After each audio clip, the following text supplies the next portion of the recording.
pulsar. Pulsión. Pulsión de radio. Un programa donde la cultura late y el inconsciente nunca falta a la cita.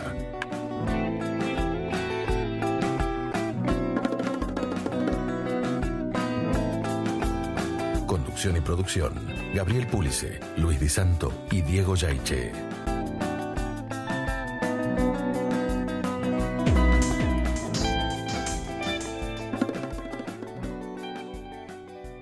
Bueno, muy buenas noches a nuestra querida y distinguida audiencia. Mi nombre es Gabriel Pulice, esto es Pulsión de Radio y estamos en nuestra cuarta temporada, episodio 16, creo yo, no, 17. 17. Bien, muy buenas noches, Diego. Buenas noches, Gabriel. Buenas noches, Luis Di Santo. Buenas noches, Diego. Buenas noches, Gaby. ¿Cómo están? Bien, ¿y quién nos acompaña hoy, Diego? Buenas noches, María Laura Trota. Buenas noches a todos, muchas gracias por haberme invitado y a todos los que nos están escuchando. Bueno, un placer tenerte en Pulsión de Radio. Gracias. Bueno, en un ratito te vamos a presentar a nuestra audiencia. ¿Qué hay en el programa de hoy, Gabriel Pulice? Bueno, hoy vamos a empezar en nuestra hora de entrevista con un tema candente de actualidad, vamos a decirlo así, el Edipo en cuestión, Freud, Lacan, el binarismo y su deconstrucción. Es sobre lo que vamos a hablar en nuestra hora de entrevistas. Y después vamos a tener el retorno al programa de Gabriel Nicola en la agenda cultural y vamos a contar con la presentación de una obra de teatro que va a dar que hablar, el David Marrón. Vamos a contar con la presencia en el estudio del protagonista y la directora de la obra. Y después nos vamos a Mar del Plata, Diego. Así es, conversaremos nuevamente, como todos los meses, con Francisco Casadei, del Gran Pez de Mar del Plata, de las múltiples lecturas que nos trae Francisco cada mes. Bueno, si les parece bien, vamos a escuchar un tema musical seleccionado por nuestra invitada, que después nos va a contar a qué está referido. Y de paso, para quienes escuchan después el programa, que no salen los temas musicales, ya lo saben, pero que lo puedan ir a escuchar, ¿no? Así que bueno, vamos a una pequeña pausa musical, y enseguida volvemos a nuestra hora de entrevista. En Pulsión de Radio, ya se viene la hora de entrevistas. La hora de entrevistas. Nuestra invitada de hoy, María Laura Trota, es psicóloga y psicoanalista. Es miembro titular de la Asociación Psicoanalítica Argentina. Es también miembro de la IPA, Asociación Internacional de Psicoanálisis, y es codirectora del grupo de formación en psicoanálisis Margen Psicoanalítico. Después le vamos a preguntar sobre este margen psicoanalítico que habita. Bueno, también forma parte del Comité de Mujeres y Psicoanálisis de la APA. Bueno, no me voy a detener en, digamos, muchísimas cosas que podría contar por donde ha transitado María Laura, pero bueno, me parecía también importante porque es una referencia muy importante para ella. Bueno, ella estuvo de docente en la Cátedra de Investigación de Psicoanálisis de Adriana Rubinstein en la UBA. También fue docente en las cátedras Psicoanálisis 1 Freud y Psicoanálisis 2 Lacan y Postfreudianos, también de Adriana Rubinstein, y en la cátedra de Psicología Educacional de la licenciada Casullo. Bueno, también ha sido docente en la carrera de Psicología Humanidades de la Universidad de Belgrano, bueno, etcétera, etcétera. Hay muchos etcétera. Bien, María Laura, bienvenida a Pulsión de Radio. Bueno, muchas gracias. Bueno, María Laura acaba de presentar hace muy poquito un libro que editó Letra Viva. Bueno, Gabriel en el inicio del programa anticipó el título, ¿no? El Edipo en cuestión. Este libro cuenta con un prólogo de Carlos Bach y una contraetapa de Jorge Baños Orellana, ¿no? Lo nombro porque me parece que son dos referencias importantes y que quizás tenga que ver con este margen que habita María Laura. Bien, María Laura, ¿estás de acuerdo conmigo en que, digamos, el título del capítulo 1, ¿no?, de este libro, digamos, de alguna manera sintetiza para mí dos líneas directrices fundamentales de tu libro, ¿no? Después nos vamos a explayar un poquito. Comparto con la audiencia, ¿no? Dice, ¿qué hizo Lacan con el Edipo freudiano y qué hacemos hoy nosotros? Que hacemos hoy nosotros casi podríamos hacer un gesto, ¿no? O sea, ¿podemos hacer algo nosotros que no sea agarrarnos la cabeza, por ejemplo, ¿no? Y me parece que acá, a ver si estamos de acuerdo, María Laura, para mí se desprenden dos líneas, como te decía. Una tiene que ver con el problema del Edipo freudiano, ¿no? Pero hay otro que tiene que ver con que para mí es lo que atraviesa todo el libro, que es un cuestionamiento de lo identitario, ¿no? En ese sentido pensaba, bueno, ¿quiénes somos nosotros? Bueno, buena pregunta, ¿no? Nosotros los psicoanalistas, ¿no? A eso me refería con el nosotros. Y bueno, quizás, si les parece, les puedo contar un poquito cómo surgió la idea de escribir este libro. En el año 2019 estaba en un Ateneo, en APA, una actividad de la Secretaría Científica, en donde se presenta materiales clínicos, y había un analista del interior, que no era de APA, no me acuerdo quién le había acercado a la institución, y presenta un material clínico de una chica adolescente que quería ser varón, y entonces se quería hormonizar, y eso tiene una serie de pasos, ¿no? Desde los legales hasta la parte médica, en donde no es así nomás, y bueno, hace una consulta con esta analista. Y cuando la analista presenta el caso, cuando lo arma, aparecían en su posición dificultades como para hacer alguna intervención que el material que traía el paciente daba como para hacer. Por ejemplo, si leemos en un material que hay un lapsus, generalmente solemos intervenir. Bueno, podemos explicar por qué no, quizás alguna vez, pero digamos, había partes de ese caso clínico que estaban ahí como esperando una intervención, y la analista no intervenía. Entonces, algunos de los que estábamos ahí hicimos este señalamiento, y hubo una discusión fuerte, les diría, con la persona que la había traído, que dijo, y no lo voy a olvidar nunca: ustedes no saben lo que está pasando.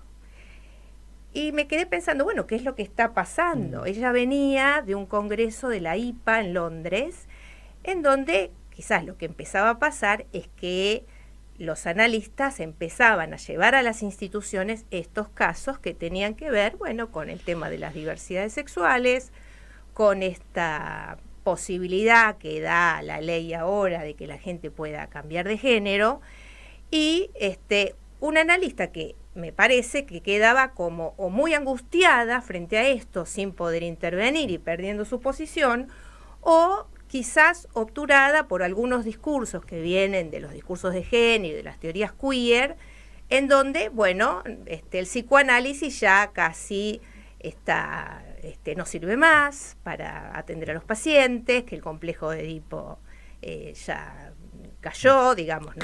Caducó, ¿no?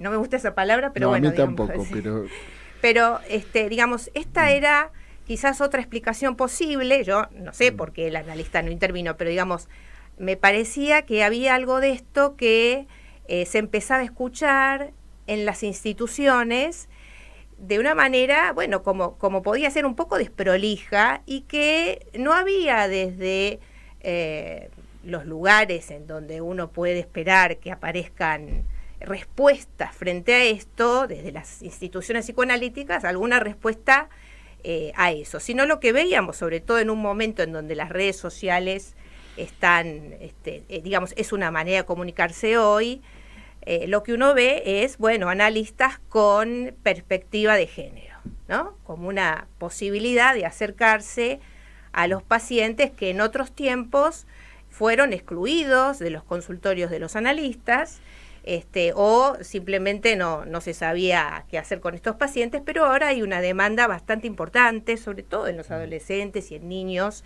y esto me parece que amerita a que los psicoanalistas, bueno, demos alguna respuesta. Ahora, yo no estaba en condiciones de dar ninguna respuesta porque yo no había leído los discursos de género ni las teorías queer.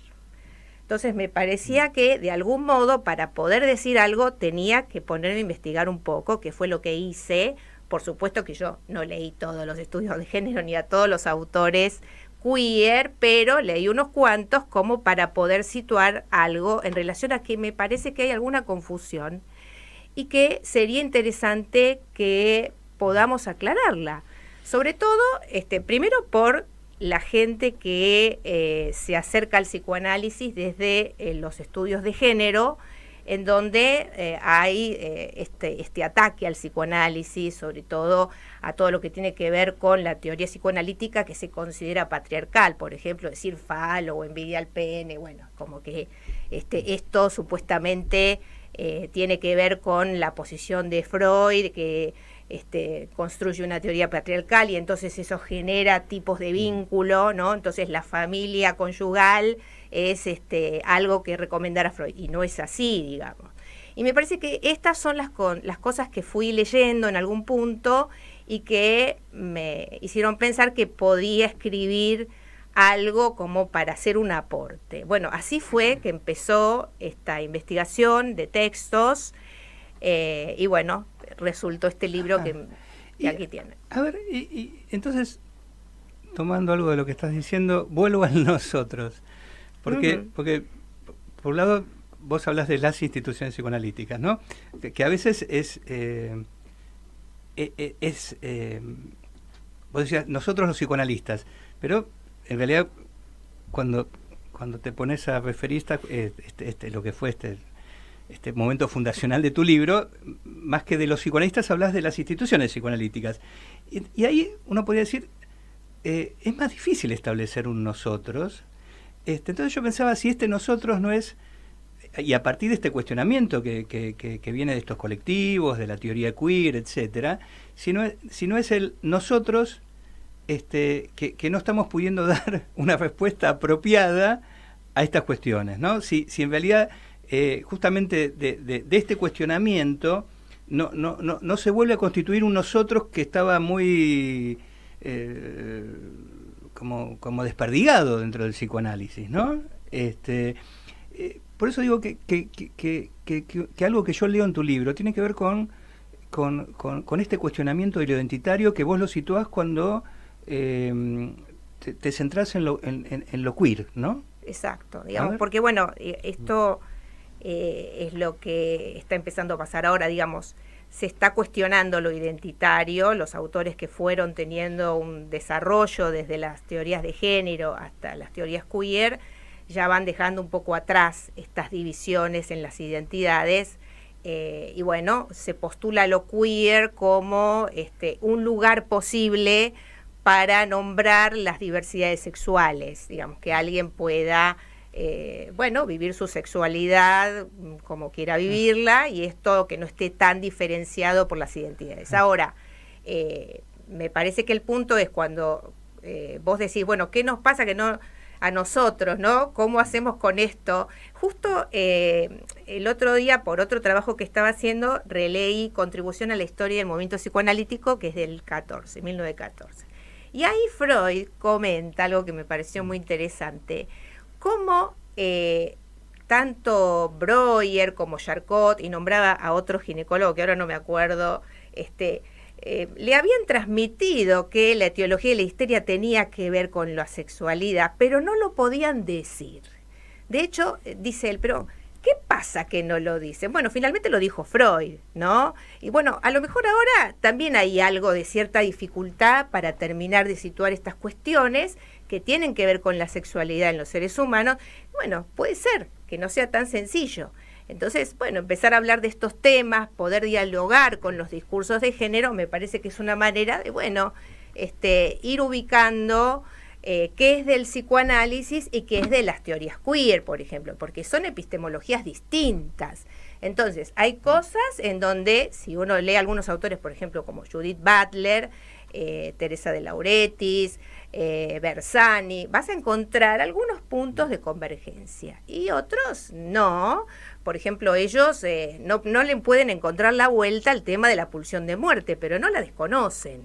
Ahora, hay otros autores, como Didier Eribon, por ejemplo, que atacan al psicoanálisis, que mencionan, hay muchos, estas teorías queer, en muchos casos aparecen testimonios de los autores, que es una manera de transmitir la teoría, y en donde ubican cómo han sido excluidos de algún tratamiento psicoanalítico, lo que han sufrido por haber sido cuestionados respecto a cómo querían vivir su sexualidad, y esto, bueno, me parece que hay que aclararlo. Así que bueno, esto es lo que yo traté de hacer en este libro. Escuchándote, ha habido todo un movimiento, como decía Diego, a veces de manera aislada o gente por fuera de las instituciones, ¿no? Y la primera cuestión que me parece que le aparece a los psicoanalistas es una insuficiencia de saber, ¿no? De lo que ya saben, lo conocido, de las clasificaciones, sean diagnósticos estructurales o de otro tipo, ¿no? Entonces, esto también es un tema, ¿no? Porque yo creo que hay un desafío. O lo metemos en lo que ya sabemos y lo vamos acomodando, o tenemos que repensar incluso el corpus epistemológico que nosotros tenemos, ¿no? No es la primera vez que pasa esto en este siglo y fines del siglo pasado. Pasó con el tema de las adicciones.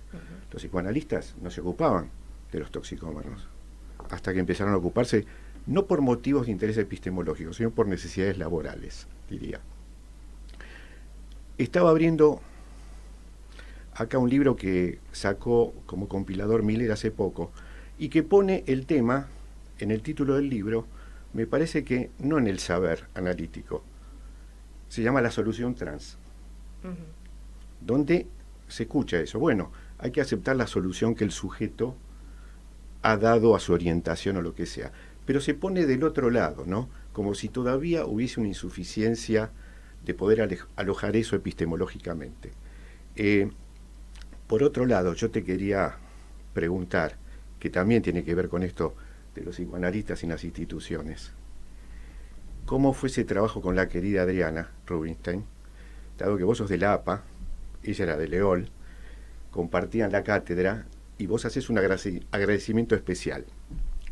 Yo a Adriana siempre la consideré una de las analistas mejor situadas en la docencia en la Facultad de Psicología, porque era amplia, era criteriosa, tenía sentido común también, ¿no? Transmitía con un lenguaje apto para todo público. Pero ¿cómo fue ese encuentro, ¿no? De dos instituciones que no digo que son antagónicas, pero que están a cierta distancia? Y en función de esto, ¿no? En función de los nuevos desafíos y del saber que muchas veces se nos presenta como insuficiente, y a veces está la tentación de meter con calzador en lo que ya sabemos, los fenómenos estos que tienen otras cosas, ¿no? A lo mejor me fui por las ramas, pero... No, bueno, quizás es interesante pensarlo. Trabajé muchos años con Adriana, que además éramos casi vecinas porque vivíamos a 2 cuadras, y bueno, ella me convocó para estas cátedras porque yo venía estudiando con ella en grupos de estudio ya hace un tiempo. Y bueno, en ese momento que empezaba la cátedra, también empezaba en la EOL el ICBA.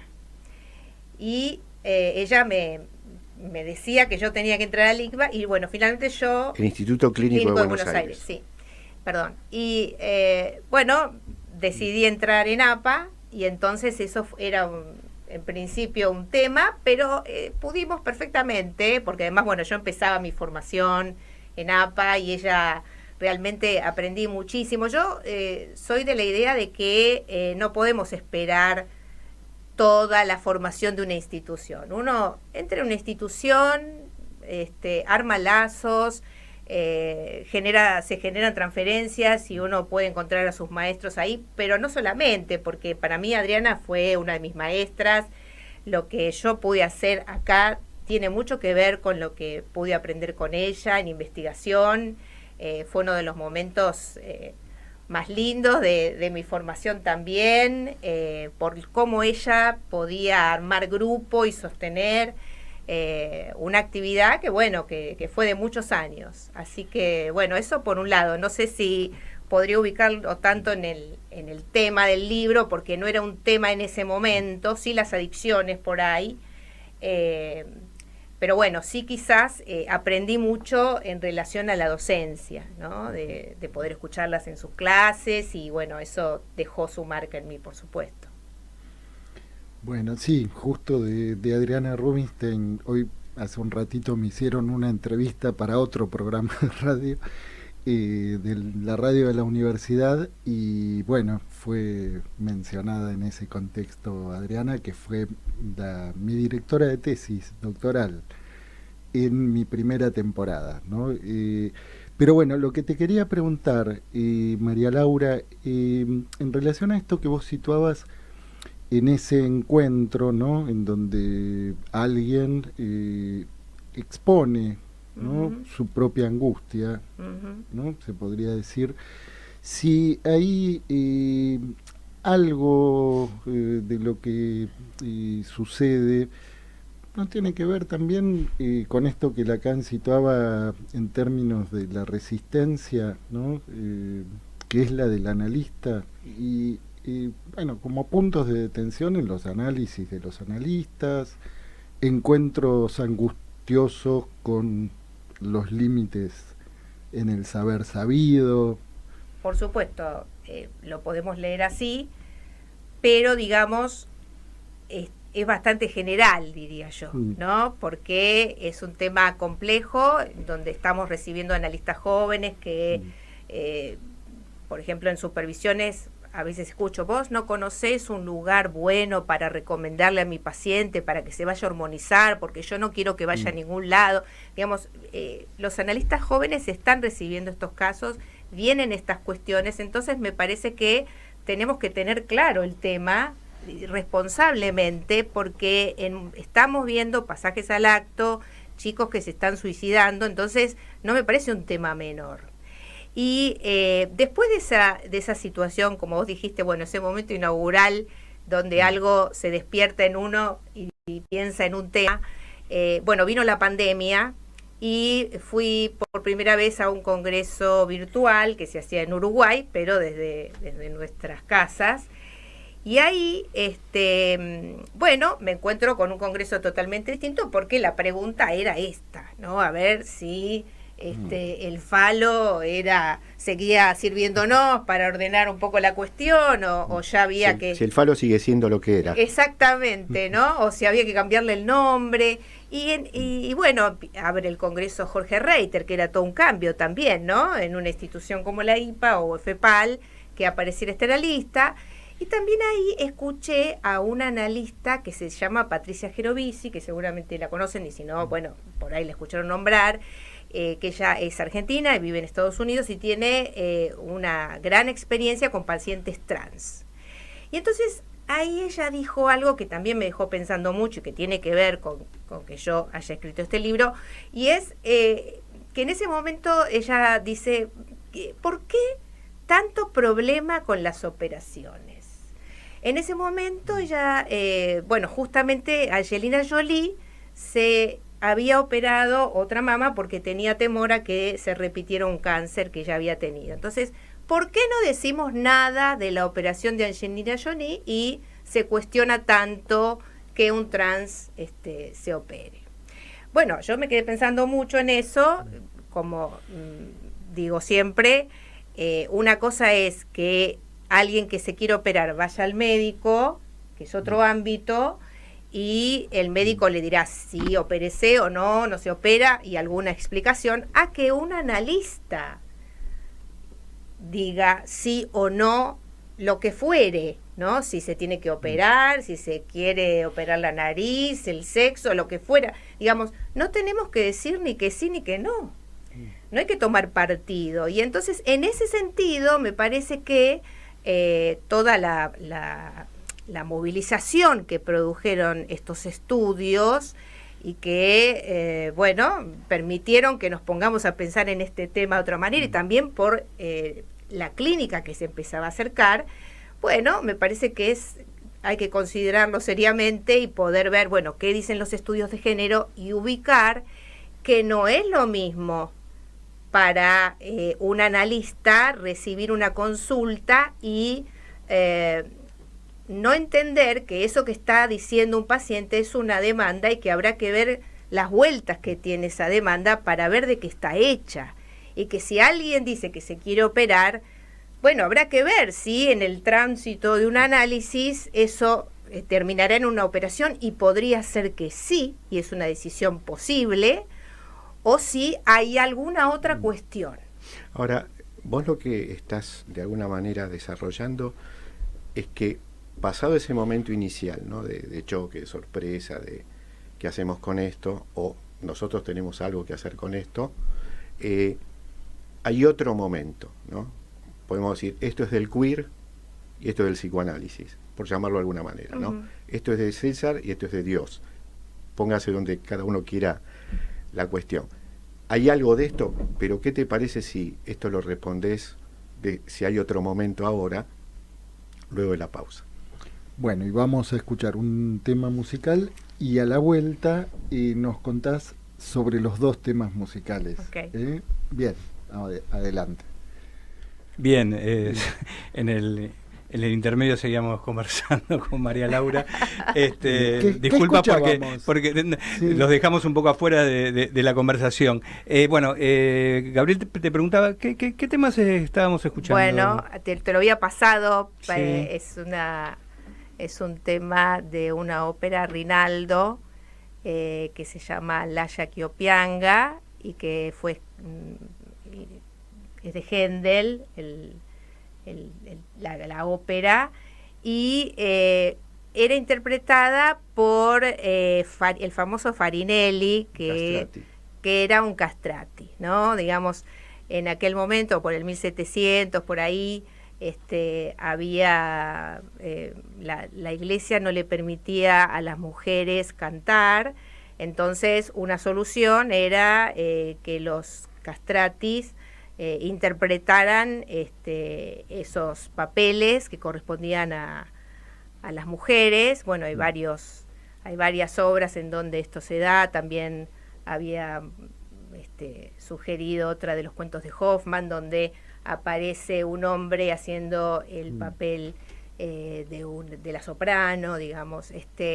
Y lo primero que escuchamos también, Mystica Girls, que un poco lo que yo trabajo al principio del libro, es un poco cómo se fue dando este tema de la poca diferenciación entre lo que es masculino y femenino, cómo se fue esto generando y cómo aparece primero en la cultura o con la moda, ¿no? Donde ya empieza a aparecer lo unisex, y los escenarios que habitualmente eran ocupados por hombres empiezan a ser tomados por mujeres, o viceversa, ¿no? Por ejemplo, ahora está muy en los medios el tema de Cris Miró, porque apareció una serie en donde también ahí vimos un hombre que aparece siendo una vedette, que era un escenario típicamente de mujeres, digamos, ¿no? Digamos, empieza a pasar esto. Árbitros mujeres en el fútbol. Exactamente, ¿no? Esto lo vemos en la cultura, y entonces, bueno, la relación que el sujeto empieza a tener con esto, bueno, empieza a ser otra, ¿no? Estamos, o nuestros hijos van a tener una relación con la sexualidad diferente, porque, digamos, algo del patriarcado, efectivamente, que ya Freud se encontró con eso, ya empieza a ser algo más en extinción, como si fuera una especie de corsé que el sujeto tenía puesto, que se empezó a aflojar y cada vez se afloja más, y bueno, aparecen cosas que antes estaban muy en los márgenes, ¿no? De hecho, yo comento un caso de hace muchos años, de cuando yo comencé mi práctica clínica en un hospital de una zona bastante marginal, en donde había trans, como hubo siempre, como aparecían no solamente los castrati, que bueno, no todos eran trans, pero algunos lo eran, ¿no? Y bueno, siempre hubo. Ahora el tema es que podemos verlos más seguido y pueden llegar a los consultorios también. Antes no, ¿no? Y lo que vos ubicabas respecto a las instituciones, me parece que es importante ubicar acá, que es una crítica que los estudios queer y muchos autores le hacen al psicoanálisis. Cómo han sido tratados y las cosas que se han dicho, y tienen razón. Digamos, hay muchas cosas que hoy las leemos y son terribles. Ahora, una cosa es la teoría psicoanalítica y otra cosa son los analistas o alguna situación que se haya vivido con algún analista. Y me parece que eso hay que diferenciarlo. Por eso mi idea de hacer este recorrido en el libro es veamos, ¿realmente no nos sirve más la teoría? ¿Realmente el sufrimiento de las personas trans o no solamente trans, ¿no? Digamos, de cualquier identidad de género, fue por la teoría psicoanalítica? Y me parece que no, ¿no? Ahora, sí, ¿qué habría que reescribir y con, digámoslo así, con la letra de la época? Bueno, ¿no?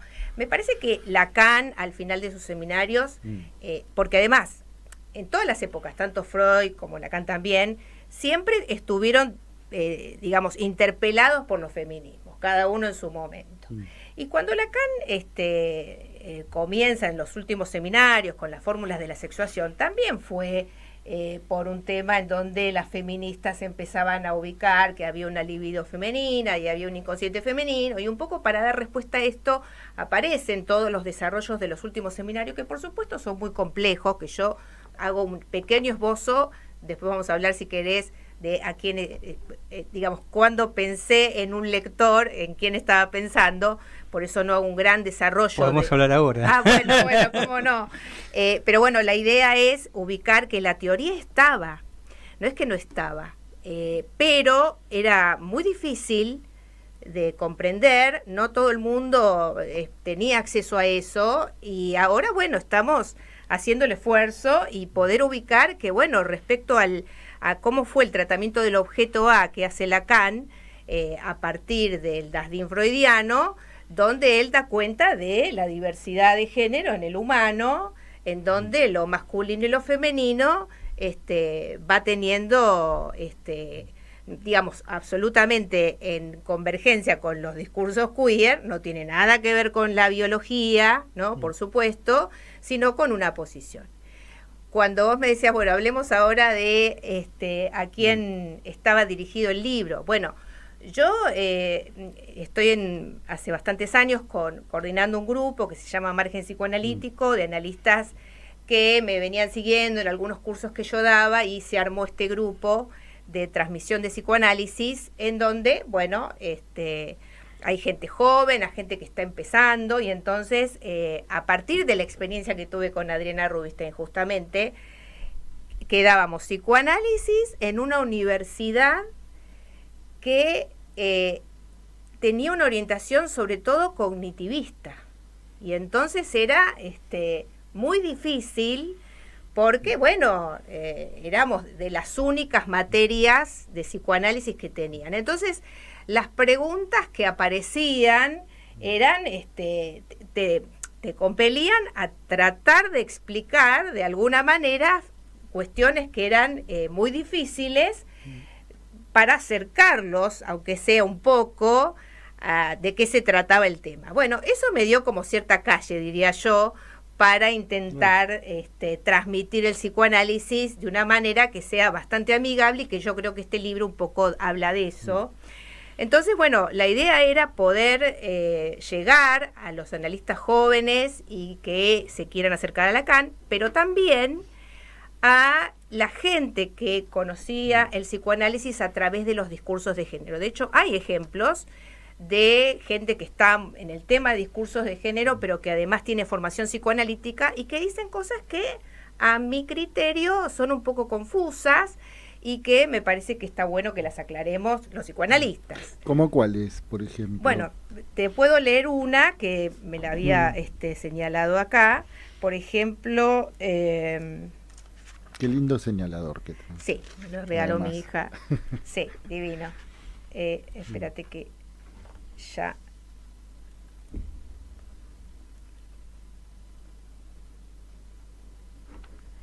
Bueno, una cita. El complejo de Edipo patologiza los sujetos, captura identidades, fija estructuras psíquicas, encarcela el deseo. Dispositivos de control de la norma que necesitaba de lo loco, lo abyecto, lo anormal, para delimitarse a sí misma en su existencia, es decir, para existir. Bueno, digamos... Entonces... Un poquito sesgada la lectura, ¿no? Claro, bueno, pero como esto hay sí. muchísimo. Bueno, entonces retomo la pregunta que quedó pendiente, que hice antes de la pausa. Ahora es un momento para deslindar el psicoanálisis de lo queer, porque ahí en ese tipo de comentarios hay como, vamos a decir, un maridaje, un mestizaje, pero que no termina de ser consistente, más tomado me parece por posiciones políticas, de época, ideológicas, que por cuestiones más teóricas.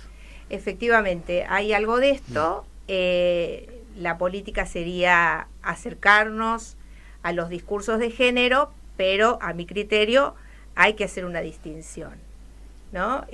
Los psicoanalistas, por supuesto que estamos, la mayoría, de acuerdo con los derechos que las personas trans o cualquier identidad de género pueden tener ahora y que antes no tenían, pero otra cosa es cuando alguien llega al consultorio de un analista.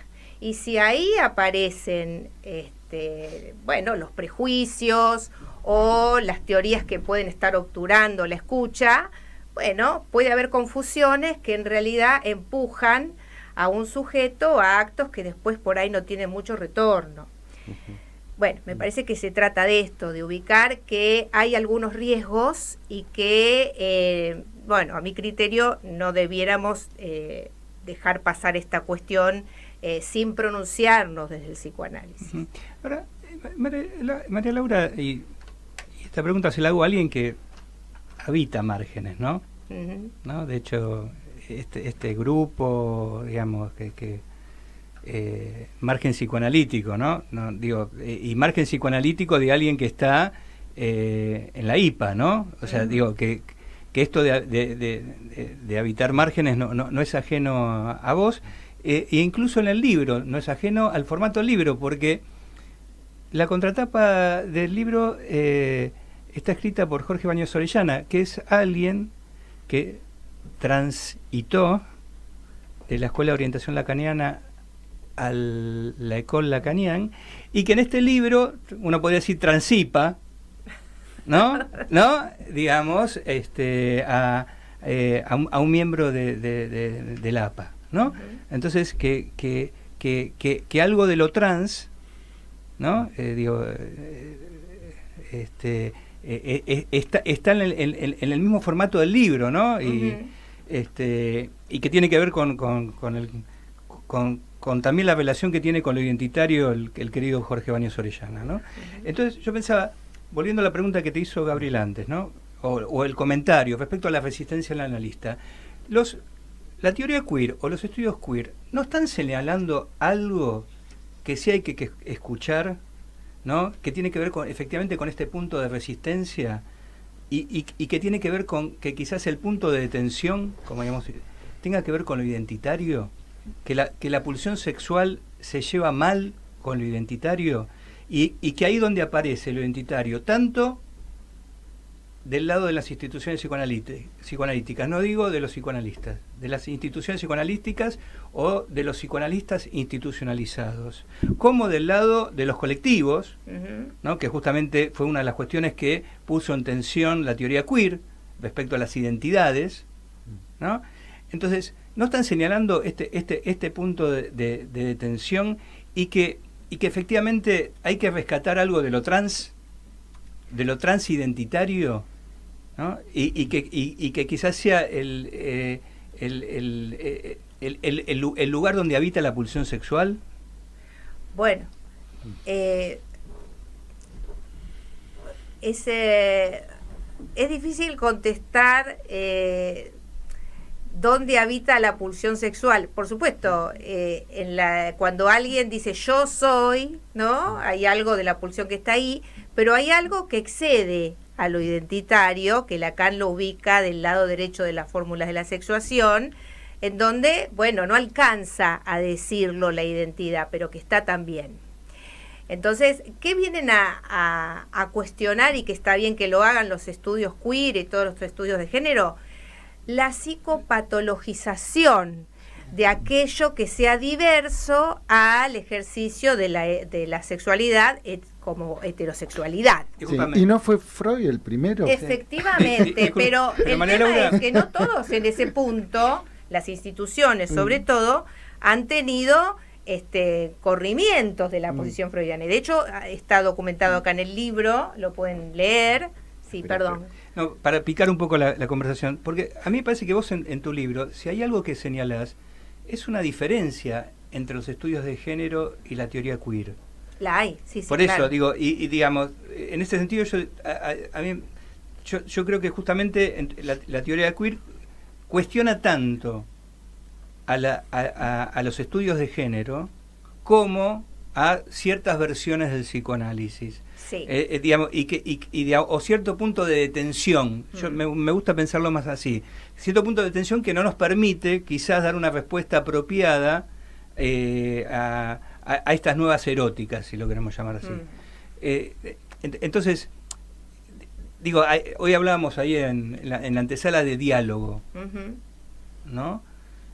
La necesidad digamos, saquemos dónde habita la pulsión, quizás dónde puede habitar ese diálogo, y que quizás el diálogo pueda habitar en ese espacio trans o ese espacio o ese margen.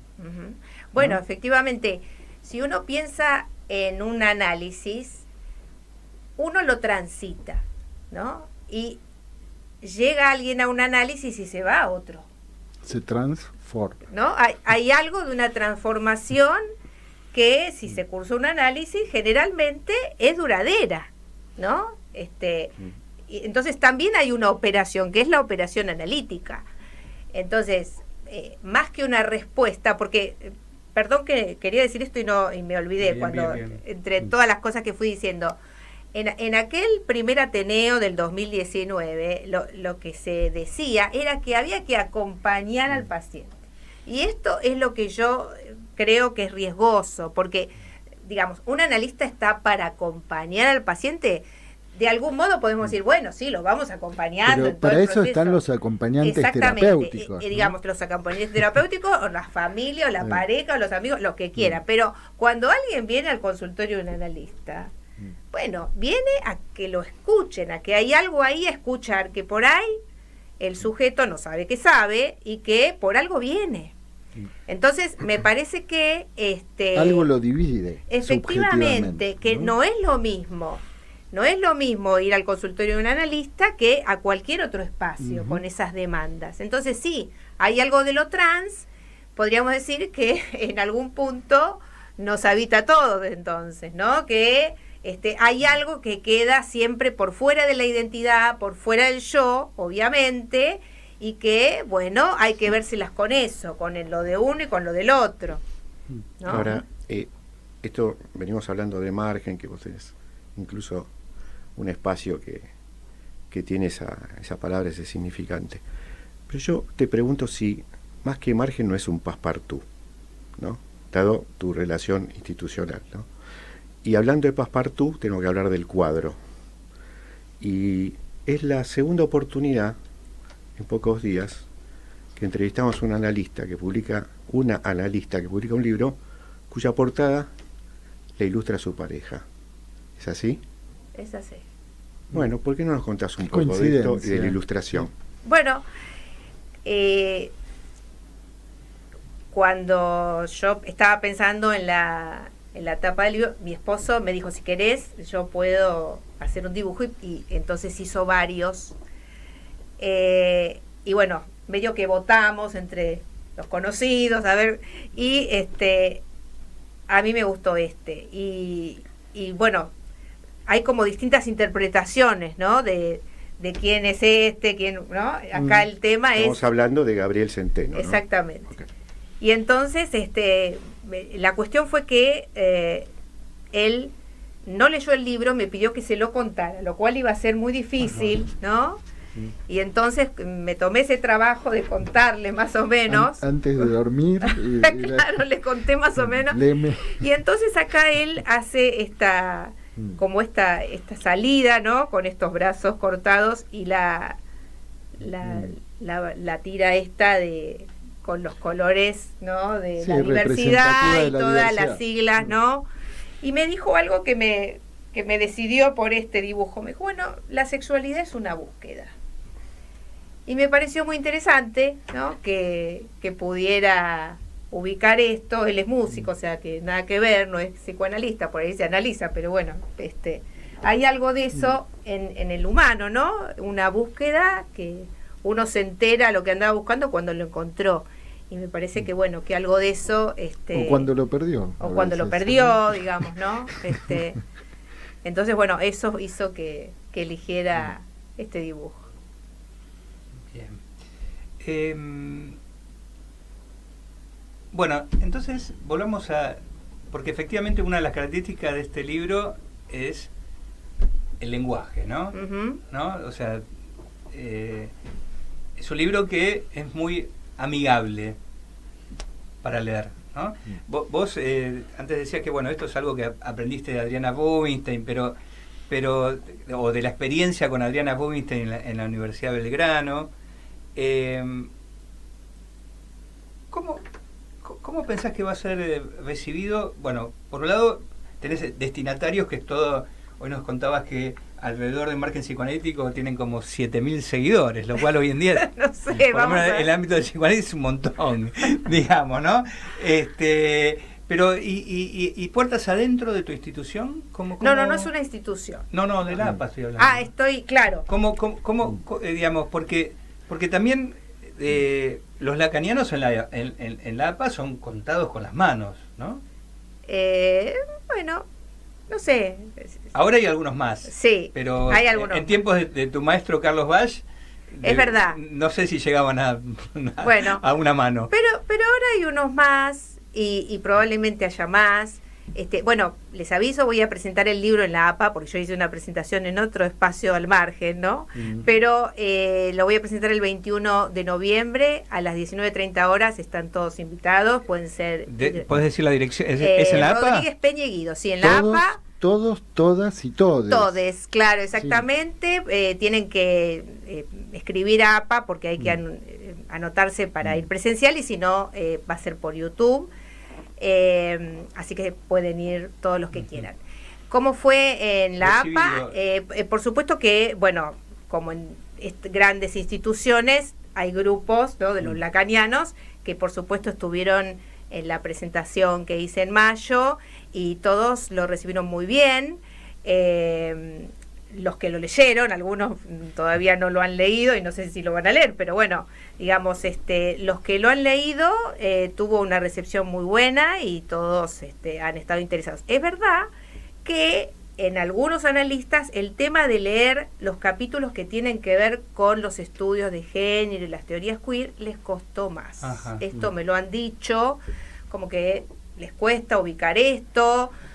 No ven tan necesario, algunos por ahí te lo dicen abiertamente. Bueno, en realidad el psicoanálisis siempre tuvo sus detractores y nos vamos a poner a leer todo.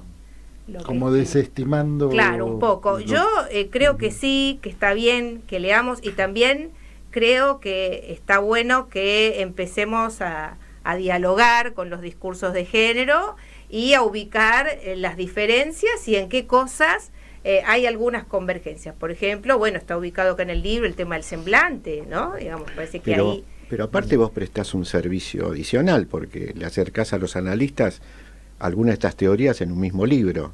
Bueno, digamos, esa era la idea, que por lo pronto que pudieran acceder a tener alguna noción de las teorías de género y las teorías queer, aquellos analistas que no tengan ninguna idea, como era yo, que no tenía mucha idea tampoco, y bueno, a la gente que viniera de los estudios de género y a los analistas que quieran acercarse a Lacan, que también es una manera, ¿no?, de bueno, amigablemente ir acercándose a un autor que siempre, bueno, hay muchas prevenciones. Bueno, si vas a estudiar Lacan, primero tenés que tener por lo menos 3, 4 niveles de francés, si no, no te aceptan. Bueno, estas cosas que se escuchan, y por lo menos que yo las vengo escuchando, y que me parece que lo único que hacen es alejar a la gente, asustarla. Y bueno, yo intento que no se asusten tanto y bueno, de que se animen. Es que realmente es un libro muy amigable, incluso respecto a estos capítulos, ¿no? Me parece que es la posibilidad de acceder, el que se interese más puede ir a los textos que hacen referencia, pero es la posibilidad de acceder de una manera amigable a lecturas que no están los analistas no estamos habituados. A discursos sextimos, ¿no? María Laura, como siempre decimos, nos estamos a punto de convertir en calabaza. Bueno. Así que te dejamos este minuto y medio para que digas lo que quieras decir. Bueno, les agradezco muchísimo que me hayan invitado, nunca había estado aparte en un estudio de radio, me encantó. Y bueno, que aquellos que se animen, que lean el libro, que si bien es amigable, es muy riguroso en lo teórico, digamos, no es un libro fácil, hay que tener ganas de leerlo, ganas de formarse, y que bueno, yo estoy por supuesto a disposición. Tenemos nuestro Instagram Margen Psicoanalítico, tenemos nuestro canal de YouTube, que también nos pueden ver ahí todas las actividades que tenemos, y si no, mi Instagram es @lic de licenciada Laura Trota, también me pueden escribir. Bueno, muchísimas gracias. Muchísimas gracias a vos, María Laura. Bueno, nosotros nos vamos ahora a una pausa de la radio y a la vuelta estamos con nuestra agenda cultural, Gabriel Nicola y el David Marrón.